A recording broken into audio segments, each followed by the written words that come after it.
হয়েছে মন্ত্রী মশাই? সকাল সকাল আপনারা তো মুখ ভারী কেন?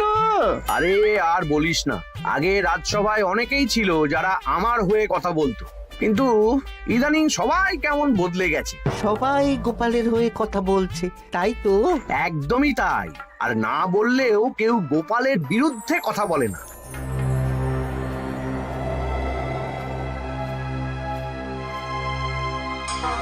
কি মন্ত্রী মশাই, আজকাল তো আমার কথা আর মনেই পড়ে না, ভুলে গেছেন নাকি? আরে না না ভগবান, তুমি হলে আমার তুরুপের তাস। ঠিক সময়ে ঠিক সুযোগ এলে তোমাকেই ডাকবো। একটু দেখবেন। হ্যাঁ, আরে নিশ্চয়ই নিশ্চয়ই। এই চলি রে, আবার রাজসভায় যেতে হবে।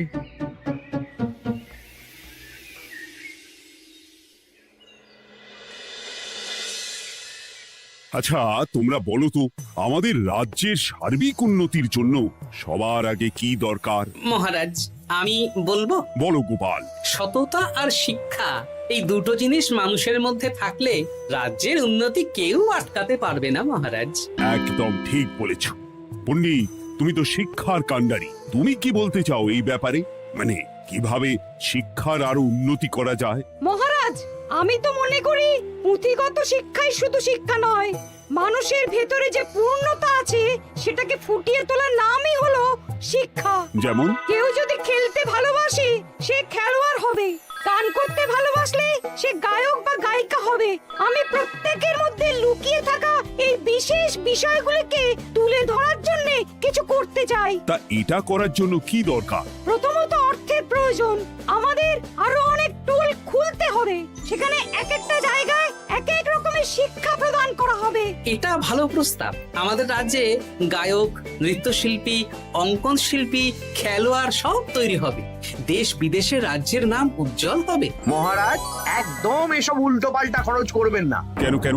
মহারাজ, রাজকোষে প্রথমত বেশি অর্থ নেই, যে কোনো সময় যুদ্ধ লাগতে পারে। তাই আমাদের উচিত প্রথমে এসব না করে কামান, গোলা, বারুদ, ঢাল, তরোয়াল এসব কেনা। ঠিকই বলেছ। কদিন ধরেই শুনছিলাম সীমান্তবর্তী এলাকায় ইংরেজ সেনারা নাকি ঘুরঘুর করছিল। পণ্ডিত মশাই, আপনার এই সব পাণ্ডিত্য অন্য জায়গায় ফলাবেন কেমন? এসব করে লাভের লাভ কিচ্ছু নেই। কাউকে যদি ইংরেজরা গুলি করে সে কি গান শোনাবে? হ্যাঁ, মন্ত্রীর কথায় যুক্তি আছে। মহারাজ, আপনি বরং পণ্ডিত মশাইকে কিছুদিনের জন্য ছুটি দিয়ে দিন। পণ্ডিত মশাইয়ের মাথার একটু বিশ্রাম দরকার। হ্যাঁ পণ্ডিত, তুমি বরং দিন 15 জন্য তীর্থে ঘুরে এসো। যথা আজ্ঞা মহারাজ।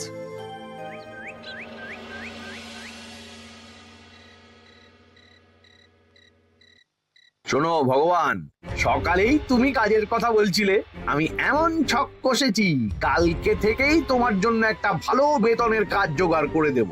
শুধু যা বেতন পাবে তার অর্ধেক আমাকে দিতে হবে, কেমন? রাজি রাজি। কি কাজ বলুন? শোনো, বাহ বাহ, দারুণ দারুণ, হয়ে যাবে কাজ।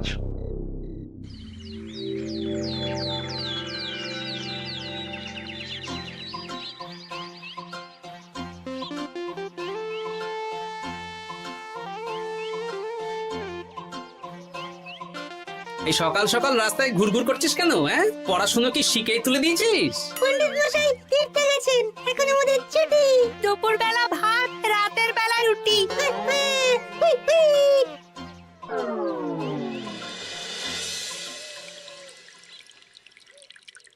মহারাজ, গতকাল পণ্ডিতকে ছুটি দিলেন আর আজ পাঠশালার সব ছাত্রছাত্রী সকাল থেকে ঘুরঘুর করছে। কি, তাহলে তো মুশকিল। মুশকিল আসান করার রাস্তা আমার কাছে আছে মহারাজ। আমার সন্ধানে এমন একজন পণ্ডিত আছেন যিনি বহু ভাষাবিদ, অনেক পাণ্ডিত্য, দেশ বিদেশে শিক্ষাদান করেছেন। কিন্তু তাকে আমরা পাবো কোথায়? তিনি কৃষ্ণনগরে ঘুরতে এসেছেন, শুধু ওনাকে বেতনটা একটু বেশি দিতে হবে। এবং তিনি এই রাজ্যের যে কোনো মানুষের চেয়ে বেশি শিক্ষিত, তার পড়ানোর ধরনই আলাদা। সে কোথায়? আমি তাই ওনাকে আজকে রাজসভায় আসতে বলেছি। মহারাজ, আপনার সাথে একজন দেখা করতে এসেছেন। দেখুন মহারাজ, বলতে না বলতেই হাজির। ওনাকে ভিতরে আসতে বলো। আচ্ছা মহারাজ।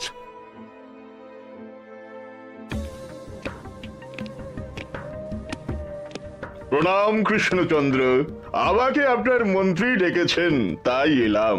মন্ত্রীর সাথে কথা হয়েছে আমাদের রাজ্যের শিক্ষার উন্নতির ব্যাপারে।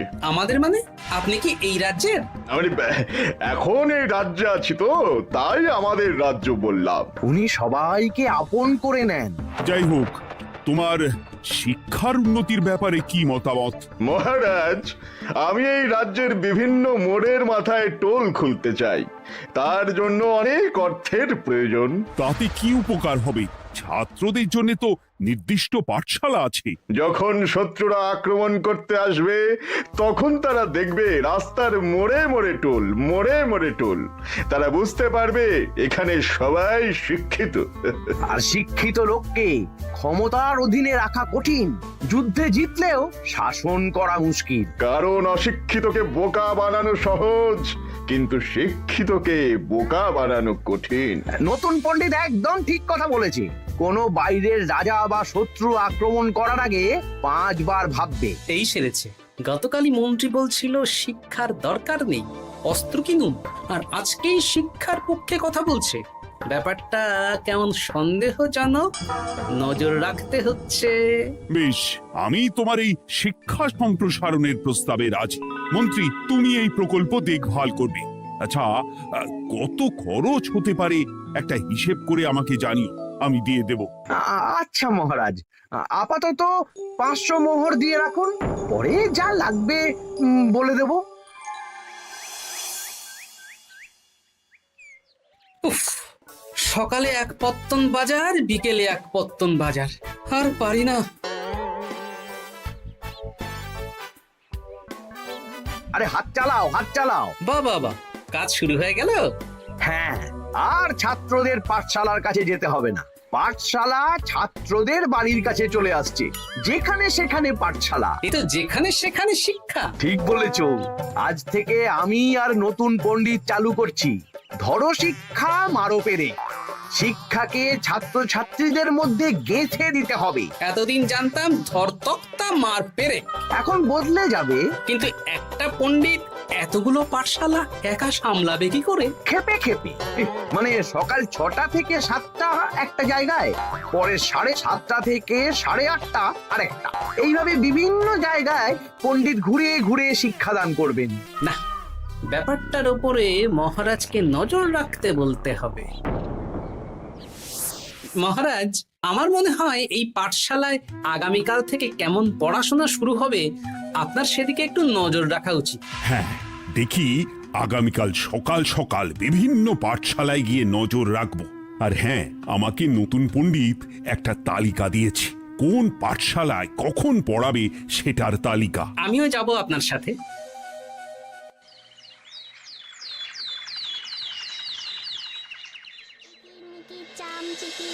কাটা মজুমদার ধে এলো দামোদর, দামোদরের হাঁড়ি কুড়ি, দুয়ারে বসে চাল কুড়ি। দেখি কুটি, তোরা এই কিরমিকির খেলছিস?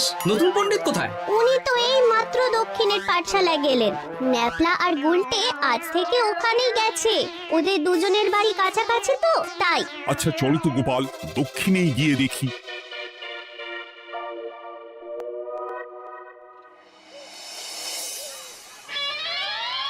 দেখি এখানেও তো নতুন পণ্ডিত নেই। নতুন পণ্ডিত মশাই আমাদের একের নামটা মুখস্থ করতে দিয়ে চলে গেলেন। একের নামটা? এসব কি হচ্ছে? শিক্ষার নামে অর্থের জলাঞ্জলি মহারাজ। না, আজই রাজসভায় এর বিচার হবে। মন্ত্রী, আমি যা দেখলাম তাতে শিক্ষা তো কদিন পরে লাটে উঠবে। আমার এক ভাগ্নি তো আজ পাঠশালায় গিয়ে লুকোচুরি খেলেছে। নামমাত্র পড়াশুনো আর বাকি সময় খেলা, এভাবেই বয়ে গেল বেলা। মন্ত্রী, এই তোমার নতুন পণ্ডিতের দৌড়। মহারাজ, একজনের পক্ষে এতগুলো পাঠশালায় শিক্ষাদান তো সম্ভব নয়। তার জন্য তো আরো পণ্ডিতের প্রয়োজন, আর তার জন্য চাই আরো অর্থ। আবার অর্থ? শুধু মহারাজের অতিরিক্ত অর্থ খরচ হবে বলে আমি আগে এই প্রস্তাবটা রাখিনি। বেশ, তা আর পণ্ডিত কোথায় পাবে? আমাদের নতুন পণ্ডিতের কাছে অনেক পণ্ডিতের সন্ধান আছে। উনি একটা হাঁক মারলেই সব চলে আসবে। বেশ, তাহলে তাই ব্যবস্থা করো। এভাবে শিক্ষার অবনতি আমি চোখে দেখতে পারবো না। আরো 300 মোহর লাগবে। পেয়ে যাবে। এ তো দিনে দুপুরে ডাকাতি। ব্যাপারটা ধরতে হবে। কিছু একটা ঘোট তো আছেই। আর নতুন পণ্ডিতদের যদি কোথাও একটু থাকা খাওয়ার ব্যবস্থা করা যায় তাহলে ভালোই হয়। রাজবাড়ির অতিথিশালা তো আছেই, ওখানেই না হয় ব্যবস্থা করে দেব।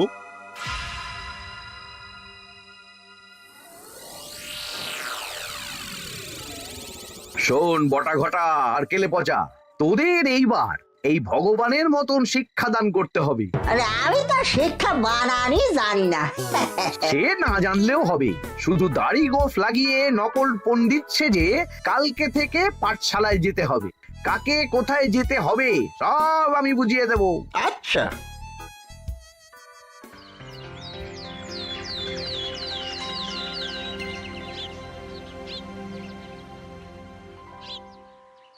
আচ্ছা বল তো, গতকাল তোদের বাড়িতে কি কি রান্না হয়েছিল? ভাত, মসুর ডাল আর লাউ ঘন্ট। লাউ ঘন্টের মধ্যে চিংড়ি ছিল? না, তা আজকে কি রান্না হবে?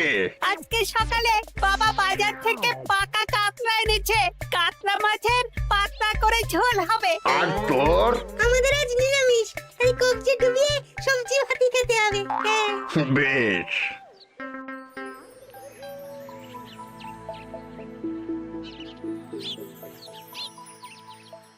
বল, আজকে তোরা কি কি শিখলি? আমি লাউ ঘন্ট। আমি সবজি ভাত। আমি কাতলা মাছ। কি বলছিস কি? আজকে তো পাঠশালায় এই সব আলোচনাই হয়েছে। এবারে ব্যাপারটা একেবারে সহ্য সীমার বাইরে চলে যাচ্ছে। দাদু, আমাদের আগের পণ্ডিত মশাই ভালো ছিলেন। উনি কোথায় চলে গেলেন? মন্ত্রী মশাই ছলে বলে কৌশলে ওনাকে তীর্থে পাঠিয়েছেন। না, এখন আমাকে মন্ত্রী মশাইয়ের উপরে নজর রাখতে হবে।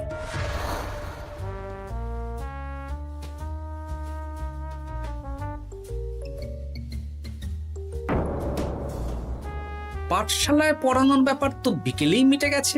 রাজবাড়ির অতিথিশালায় না গিয়ে নতুন পণ্ডিত মশাইরা এদিকে আবার কোথায় যাচ্ছেন?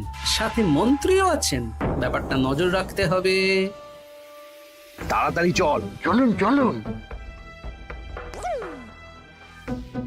এদিকে তো বটা ঘটার বাড়ি, এদিকে মন্ত্রী মশাই কোথায় যাচ্ছেন?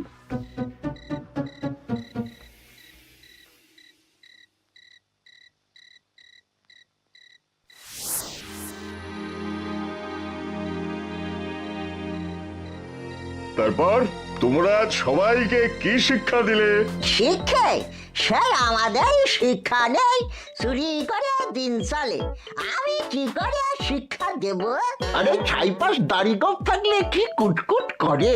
তা বলেছিস বটা। আরে আরে আরে করছিসটা কি? ভালো রোজগার পাতি কি তোদের সহ্য হচ্ছে না নাকি? ভগবানকে দেখ, সেই কবে থেকে দাড়ি গোঁফ লাগিয়ে পণ্ডিত মশাই সেজে আছেন।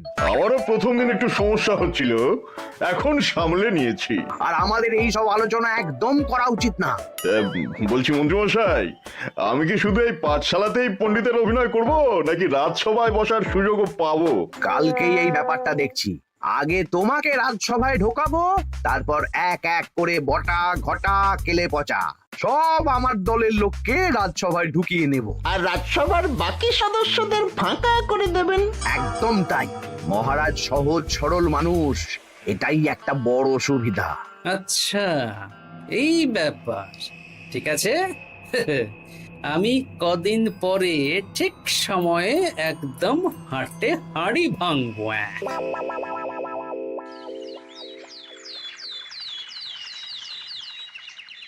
তাহলে মন্ত্রী, আর কোনো সমস্যা নেই তো? না না মহারাজ, এখন আর কোনো সমস্যা নেই।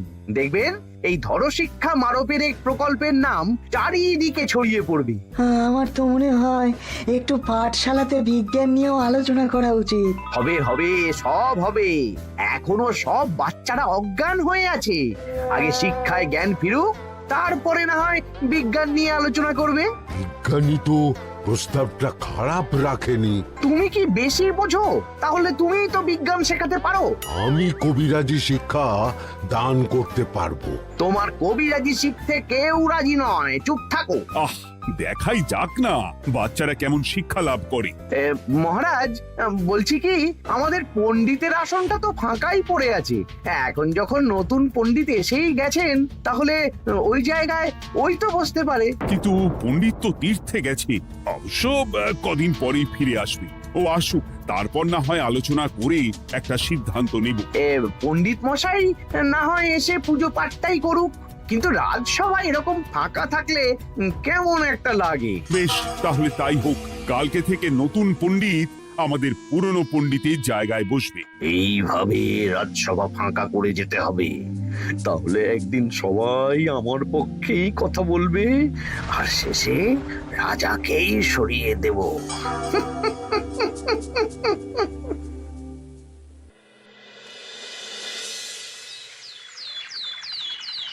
মহারাজ, সর্বনাশ হচ্ছে চারিদিকে। চলুন চলুন, আমি পুরো বিষয়টা ধরে ফেলেছি। কি ধরে ফেলেছো? শিক্ষার নামে ষড়যন্ত্র চলছে মহারাজ। রাজসভায় চলুন, সব বলছি। আচ্ছা আচ্ছা, আসছি। হ্যাঁ বলো গোপাল, তুমি কি বলছিলে শিক্ষার নামে ষড়যন্ত্র নাকি? মানে গোপাল মস্করা করছে নাকি? রাজ্যে দারুণ শিক্ষাদান চলছে। মহারাজ, আমি দেখে ফেলেছি আমাদের নতুন পণ্ডিত আসলে কোনো পণ্ডিত নন। ইনি আপনাকে, আমাদের সবাইকে বোকা বানাচ্ছেন। তাই নাকি? ডাকো দেখি নতুন পণ্ডিতকে। এই তো মহারাজ, আমি চলে এসেছি। এই তো, ইনিই বদমাশি করছেন, শিক্ষার্থীদের ভবিষ্যৎ নিয়ে খেলছে। এই বল, আসল কথাটা বল। কি বলবো, এসব ভাড়ামো বন্ধ করো গোপাল। না বললে আমি কিন্তু ধুতি খুলে দেব। এই এই আরে কি হচ্ছেটা কি? এই এই এই এই সরো তো, সরো সরো। ব্রুম, ব্রুম, ব্রুম, কি হলো, কি হলো? বুম, ব্রুম, জব, ব্রুম। এই সেরেছে। গোপাল এসব কি বলছে? বলুন। ভুল বকছে কেন? ব্রুম, ব্রুম, গোপাল, তোমার কি হলো গো? কি বলছো তুমি? আমার কাছ হায়ন। বৈদ্য, তুমি একটু দেখো তো গোপাল ঠিক আছে তো? এই যে নতুন পণ্ডিত, তুমি তো অনেক ভাষা জানো, তুমি বুঝতে পারছো? মহারাজ, আমি দেখছি গোপালের মনে হয় বিশ্রামের প্রয়োজন। এই এই, তোমরা কয়েকজন মিলে গোপালকে রাজবাড়ির অন্দরমহলে নিয়ে চলো। চলুন, আমি যাচ্ছি। ওহো, গোপালের কি হলো? মাথায় লেগে গেল? ভাষা চলে গেল? সব এই নতুন পণ্ডিতের জন্য।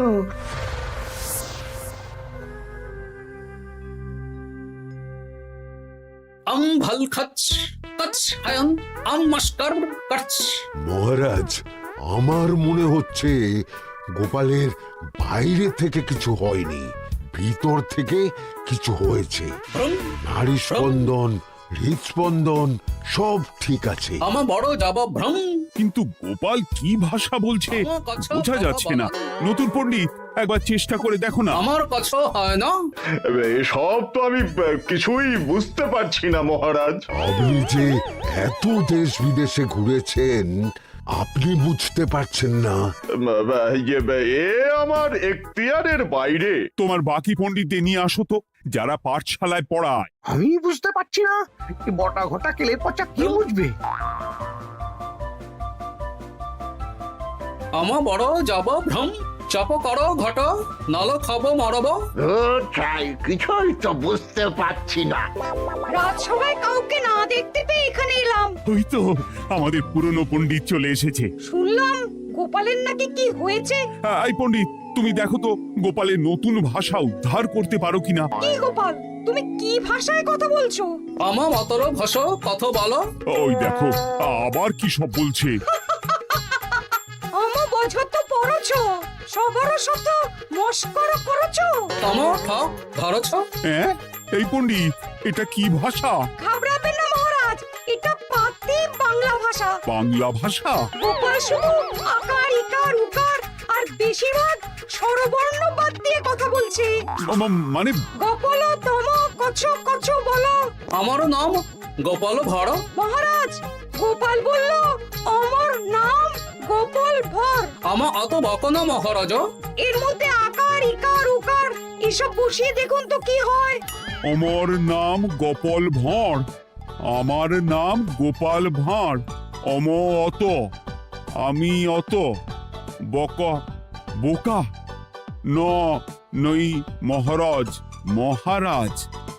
আমি অত বোকা নই মহারাজ। এই তো সুন্দর ধরে ফেলেছেন। কি কেমন দিলাম?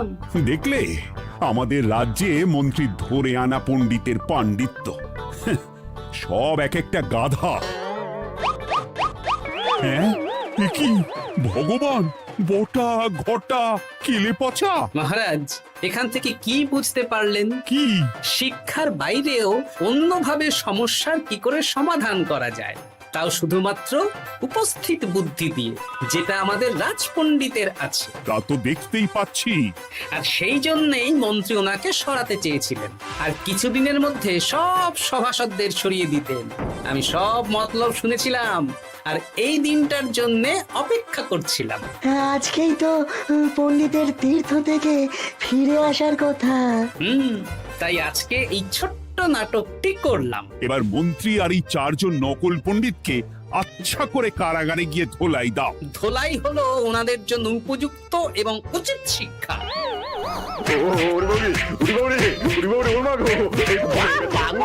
বাবা গো, ভুল হয়ে গেছে গো। আরে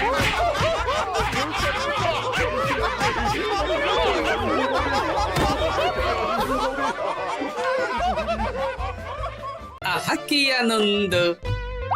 আরে ও গোপাল দাদা, গোপাল দাদা, এই সকাল সকাল কে আবার পিছু ডাকলো? আরে আমি গো, আমি। আমি তো আমি নামে কাউকে চিনি না। আর তুমি একটু পেছন ফিরে তাকাও তো। আমি তো সামনে যাচ্ছি, পেছনে তাকাবো কেন? ঠিক আছে, তাহলে আমি তোমার সামনে আসছি।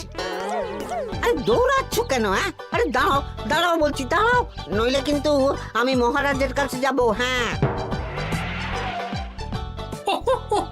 ও ভোলা তুমি! আরে আগে বলবে তো, আমি করছিলে কেন?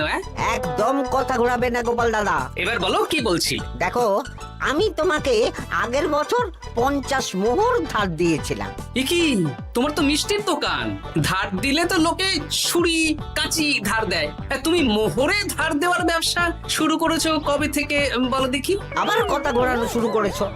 আমি এবার কিন্তু সত্যি মহারাজের কাছে যাব। আরে মজা করছি তো। আরে বারবার আমাদের মধ্যে মহারাজকে টেনে আনার কি দরকার বলো তো? সে না হয় টানলাম, তবে তুমি ওই আমার 50 মোহর সুদ সহ কবে ফেরত দেবে বলো তো? আর কিন্তু তোমার হাতে ওই 1 সপ্তাহ সময় আছে। হ্যাঁ, 1 সপ্তাহ মানে কতদিন ভাই? 7 দিন, 7 দিন। 7 দিন? আচ্ছা 7 দিন মানে কত ঘন্টা? 24 গুণ 7, মোট ওই 168 ঘন্টা। ও, অনেক সময় আছে। দেখো গোপাল দাদা, তোমার সাথে কিন্তু আমার ওই কাগজে কলমে লিখিত পড়িত আছে। হ্যাঁ, যদি ওই সময়ের মধ্যে তুমি আমার কাছ থেকে নেওয়া ওই অর্থ আমাকে ফেরত না দিতে পারো, তাহলে কিন্তু তোমার ওই বাড়ি ঘর সব আমার হয়ে যাবে। হ্যাঁ হ্যাঁ, মনে আছে মনে আছে। এখন রাজসভায় যাই, 168 ঘন্টা পেরিয়ে গেলে চলে এসো, কেমন? বেশ, কথাটা মনে থাকে যেন। হ্যাঁ, তখন আর কিন্তু কোনো চালাকি করতে যাবে না, আমি সোজা মহারাজকে বলে দেব। ঠিক আছে ঠিক আছে।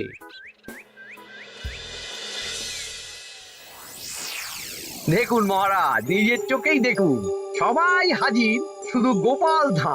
সত্যি গোপাল ইদানিং আবার দেরি করে আসা শুরু করেছে। ওকে আচ্ছা করে ধোলাই দিন, তাহলেই চলে আসবে। কাজের কাজ তো কিছু করে না, শুধু বসে থাকে, তাতেও এই। যা বলেছেন মন্ত্রী মশাই। আমার মতে গোপালকে রাজসভাতেই বেঁধে রাখুন, তাহলে আর বাড়িতে যেতেও হবে না, আর দেরি করে আসবেও না। রোজ রোজ গোপাল করে রাজসভায় আসতে দেরি, তাই এবার তার পায়ে পড়াতে হবে বেড়ি। এই তো মহারাজ চলে এসেছি। আর বলবেন না, রাস্তায় ভোলা ময়রা চেপে ধরছিল। থাক, আর অজুহাত দিতে হবে না। নেহাত ভাগ্যের জোরে এই রাজসভার চাকরিটা পেয়েছিল। মহারাজ ভালো মানুষ, তাই তোমাকে পুষছেন। আচ্ছা আপনি কি বলতে চাইছেন কি? আমি বলতে চাইছি যে মহারাজ যদি তাড়িয়ে দেন, তাহলে তোমার কি কিছু করে খাওয়ার যোগ্যতা আছে গোপাল? আপনার নিজের যোগ্যতা আছে? আছে বলেই মুখ ফুলিয়ে বলছি। হ্যাঁ, মন্ত্রী এটা একটা ভালো প্রসঙ্গ তুলেছে। আমার রাজসভার সকল সভাসদদের বলছি, যদি কোনো কারণে তোমাদের চাকরি চলে যায়, তাহলে তোমরা কি করবে একবার ভেবে দেখেছো? না মহারাজ, ভাবনাটা আমি সঠিক সময় কাজে লাগাই, ওই অকারণে ভেবে মাথা খারাপ করতে চাই না। আহা, রাজসভার চাকরিটা তো তোমাদের পেশা। এই পেশার বাইরে তোমরা কে কি করতে পারবে? দেখুন মহারাজ, আমি তো ভেবেই দেখেছি যে যদি রাজসভার চাকরি না থাকতো তাহলে আমি ব্যবসা করতাম। আমি মহারাজ যদি বিজ্ঞানী না হতাম তাহলে শিক্ষা দান করতাম। আমি তো ছবি আঁকতাম, কলম না থাকলে আমি তুলি ধরবো। আমি কামারশালায় কাজ করতাম। আমার তো ছোটবেলায় মূর্তি বানানোর শখ ছিল, আমি মৃৎশিল্পের কাজ করতাম। কি গোপাল, এবার তুমি বলো। সবাই তো কিছু না কিছু বিকল্প ভাবনা চিন্তা করে রেখেছে। দেখুন মহারাজ, অনেক ভেবে দেখলাম আমার কাজ তো ভাড়ামো, তাই আমি লোক হাসিয়েই পয়সা রোজগার করব। আর বিশেষ কোনো গুণ তো আমার মধ্যে খুঁজে পাচ্ছি না মহারাজ। বেশ, আমি একটা ছোট্ট পরীক্ষা নেব। আজকের পর থেকে আগামী 7 দিন, আর এই 7 দিন তোমরা তোমাদের যা মন চায় সেটা করে রোজগার করবে। আমি তো খেতে ভালোবাসি। তাহলে খাবে। গোপাল হয় মুখ খুলে থাকে, নইলে চোখ বন্ধ করে। ও শুধু দুটো কাজই ভালো করতে পারে। আর 7ম দিনের শেষে বিচার হবে কে কত রোজগার করেছে। যার রোজগার সবচেয়ে বেশি হবে তাকে আমি দেব 100 মোহর উপহার। আর মহারাজ, যে সবচেয়ে কম রোজগার করবে তার বেতন থেকে আগামী 10 মাস 10 মোহর করে কাটা হবে। কি রাজি তো? রাজি রাজি। আমি জানি যে গোপাল ফুটো করিও রোজগার করতে পারবে না, তাই গোপালই হারবে। বেশ, আর যদি অন্য কেউ হারে? তাহলে আমি নিজের বেতন থেকে তাকে আগামী 10 মাস 10 মোহর করে দেব। ব্যাস, এবার তোমরা কাজে লেগে পড়ো।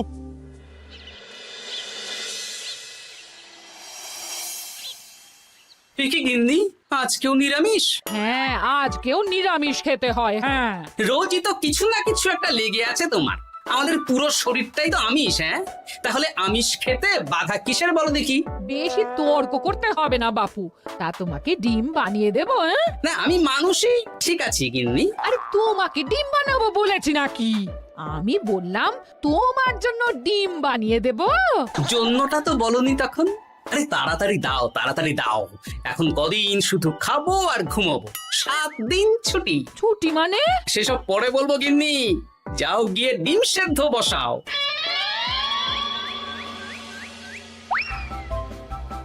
আরে করছোটা কি?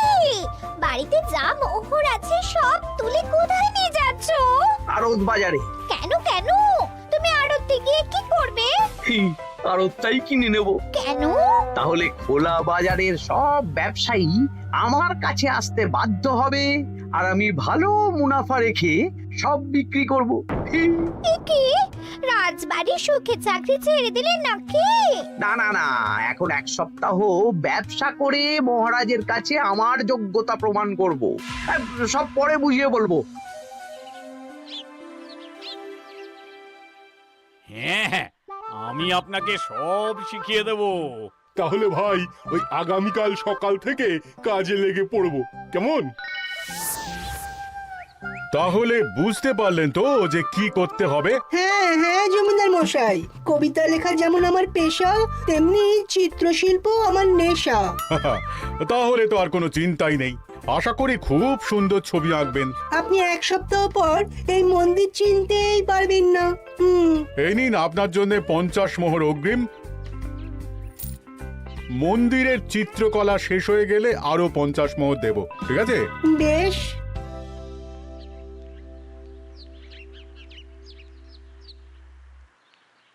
এই হাত চালা, হাত চালা। হাত পা সবই তো চালাচ্ছি মন্ত্রী মশাই। আপনি এত শাকসবজি আনাজ দিয়ে করবেনটা কি? আমি এখন 7 দিন কৃষ্ণনগরের বাজার নিয়ন্ত্রণ করব, তাই সব জিনিসপত্র আড়ত থেকে আমি নিজেই কিনে নিয়েছি। এবার সাধারণ বাজারের দোকানদাররা আপনার কাছে আসবে। কাল সকাল থেকে শুধু মোহর গুনবো।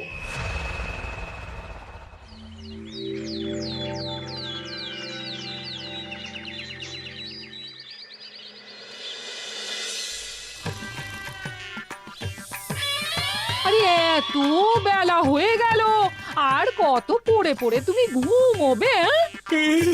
এত লম্বা ছুটি পেয়েছি, এখন তো বিশ্রাম নিতেই হবে গিন্নি। কিন্তু পুকুর ঘাটে গিয়ে তো আমি অন্য কথা শুনলাম।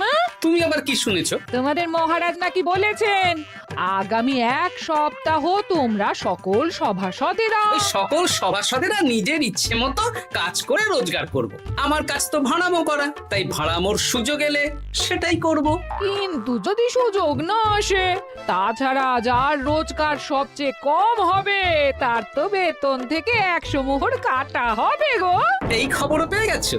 বাবা, পুকুর ঘাট না পরনিন্দা পরচর্চা কেন্দ্র? হ্যাঁ, ওসব বাজে কথা বাদ দিয়ে কোনো কাজ শুরু করো, কাজ শুরু করো। এরকম গা এলিয়ে শুয়ে থাকলে ভগবান এসে তোমাকে পয়সা দিয়ে যাবে না গো। গোপাল দাদা, ও গোপাল দাদা, বলছি গোপাল দাদা কি খবর গো? এই তো গতকাল তোমার সাথে কথা হলো, আজ একেবারে বাড়িতেই চলে এসেছো। তোমার যা হালচাল তাতে তো মনে হচ্ছে ওই কদিন পরে বাড়িটা আমারই হবে। আর সেই আশাতেই বসে থাকো। এই ভোলাময়রা এসেছে কেন গো? এসব কি বলছে? মা ঠাকুরুন, আপনার কাছে আর কি লুকাবো? বহুদিন আগে গোপাল দাদা আমার কাছে 50 মোহর ধার নিয়েছিল। সেই ধারের থেকে 5 মোহরা এখনো আমাকে শোধ করেনি। সে কি? হ্যাঁ, শর্ত অনুযায়ী যদি গোপাল দাদা আগামী ওই 6 দিনের মধ্যে ধার না শোধ করতে পারে, তাহলে এই বাড়ি আমার হয়ে যাবে। তুমি আমাকে এত বড় কথা লুকিয়ে রেখেছো? না, আমি বলবো বলবো করে বলা হয়ে ওঠেনি আর কি। এবার আপনি দেখুন গিন্দিমা কি করবেন। ভিটে মাটি ছেড়ে কোথায় গিয়ে উঠবেন দেখুন। কি গো, এতেও তোমার হুঁশ হয় না? ধুর, এই অযথা চিন্তা করো না তো, কিছু না কিছু একটা হয়ে যাবে।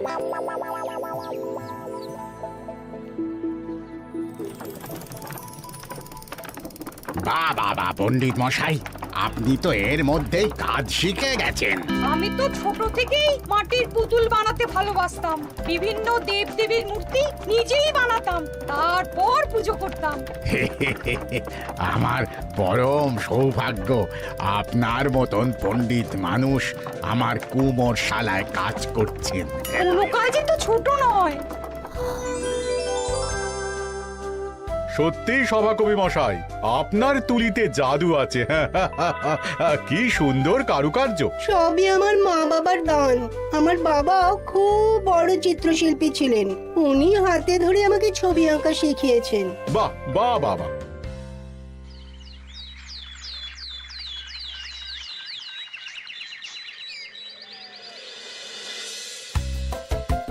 এই যে পুটি, আজকে তো একটা মজার জিনিস শেখাবো। কি জিনিস? নয়ের নামটা তো তোরা পড়েছিস? হ্যাঁ, বল তো। 9 একে 9, 9 দুগুণে 18, 3 9 27, 4 9 36। ঠিক আছে ঠিক আছে, এবার থাম। পুরো মুখস্থ। সে তো বুঝতেই পারছি। এবার মজার জিনিসটা দেখ। 9 কে 9, 9 দুগুণে 18, 18 মানে কি? 1 10 8। হ্যাঁ, এবার 1-এর সাথে 8 যোগ কর, কত হয়? 9 3 9 কত? 27। 2-এর সাথে 7 যোগ করলে কত হয়? 9 36-এর 3-এর সঙ্গে 6 জুড়লে 9। আরে বাস, দারুণ তো। হ্যাঁ হ্যাঁ।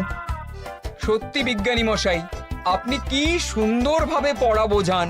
এটা তো আমার নেশা।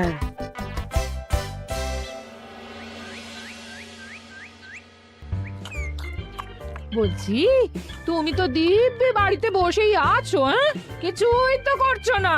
সত্যি বলো তো, তুমি ভাড়া মোছাড়া আর কি কিছু করতে পারো? এই আদেশ করতে পারি। গেনি, একটু তরকারি দাও তো, জলের ঘটিটা দাও না। যত সব। আচ্ছা, সত্যি তো ভাড় না হলে আমি কি হতাম? আমি কুমোর হতাম। মাটির কাজ শুনেছি খুব সোজা।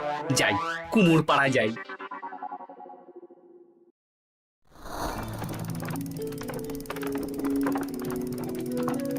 আমার কি সৌভাগ্য, রাজসভার 2 সভাসদ আমার সঙ্গে কাজ করছে। আচ্ছা, এইভাবে ঘোরাবো? এই যা, হলো না। এটা কি মুড়ির মোয়া নাকি? দাও, আমাকে করতে দাও, তুমি অন্য কিছু করো।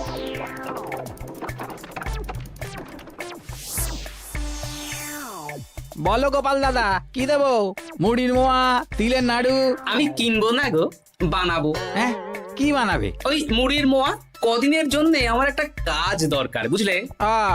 তা বেশ, তাহলে এসো, এই পিছনেই আমার কারখানা, গুড় মুড়ি সব রাখা আছে, বানাও। এই দেখো, এই যে গুড়ের হাঁড়ি আর ওই যে মুড়ির বস্তা, এবারে বানাও। বেশ। আমি তবে সামনে দোকানটা সামলাই।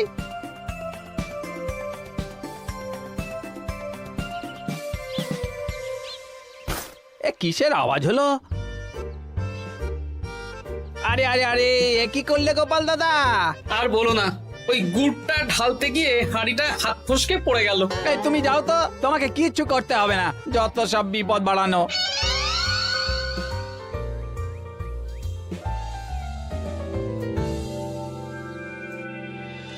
তোমার দ্বারা কিছুই হবে না। হ্যাঁ, সত্যি তো, আমার দ্বারা যে কিছুই হবে না গিন্নি। তাহলে তুমি করবেটা কি?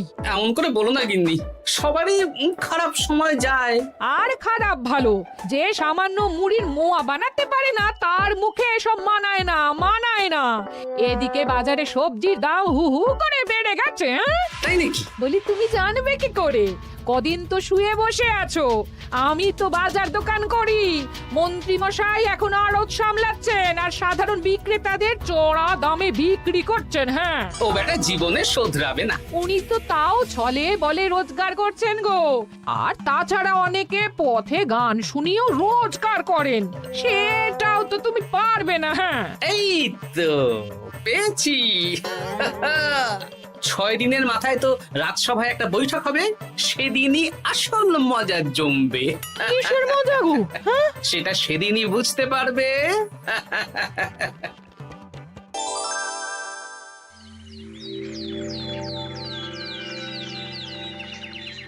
তারপর বলো, আজ তো ষষ্ঠ দিন, আজ অবধি তোমরা কে কত কত রোজগার করেছ?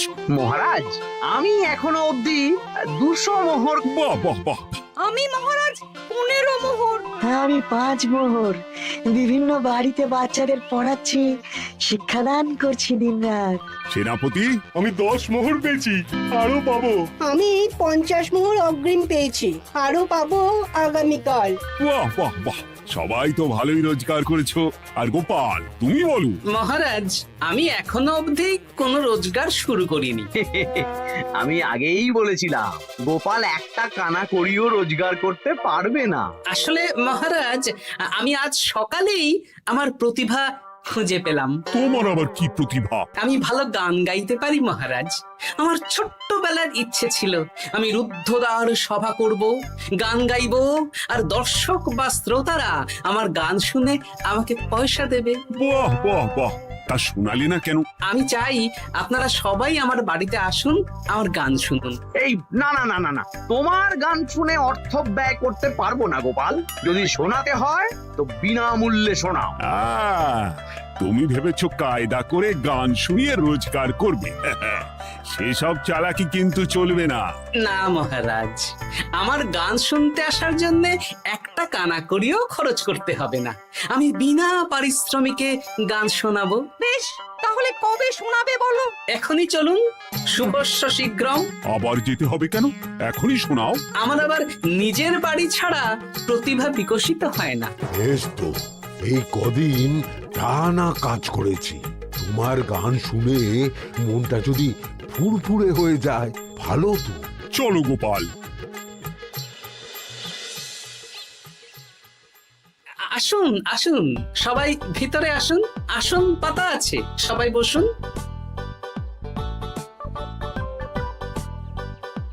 নাও, এবার গান শুরু করো। দাঁড়ান মহারাজ, আমার গান আমি বাইরের লোককে শোনাতে চাই না। কু কু, বাবা, আবার কোকিলের মতন আওয়াজ করছে। কু,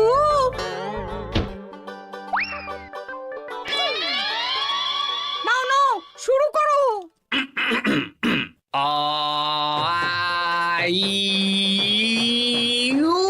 ওরে বাবা রে বাবা, আরে এত চিৎকার করছো কেন? থামো থামো থামো।